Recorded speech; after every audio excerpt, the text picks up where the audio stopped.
اور اب آپ کو بتائیں کہ کراچی تاجر اتحاد کے صدر عتیق میر نے وزیر اعلیٰ ہاؤس کے گھیراؤ کی مخالفت کر دی۔ کہتے ہیں اگر 14 کو لاک ڈاؤن ختم ہو جاتا ہے تو پھر ہمیں کسی اعلان کی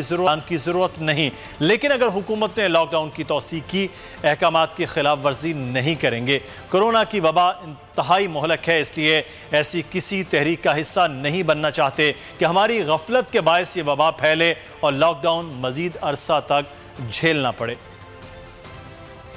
15 تاریخ تک یہ 14 تاریخ کو لاک ڈاؤن ختم ہو جاتا ہے تو پھر تو ہمیں کسی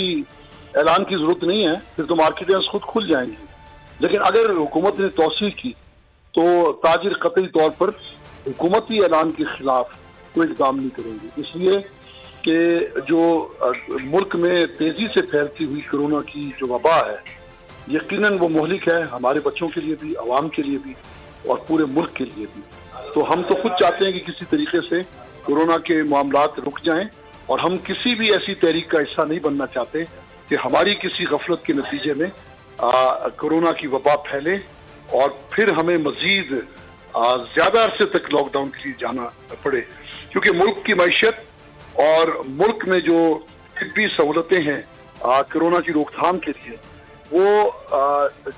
اس قدر ناکافی ہیں کہ میں سمجھتا ہوں کہ ہم آنے والے بحران کے متحمل ہو نہیں سکتے۔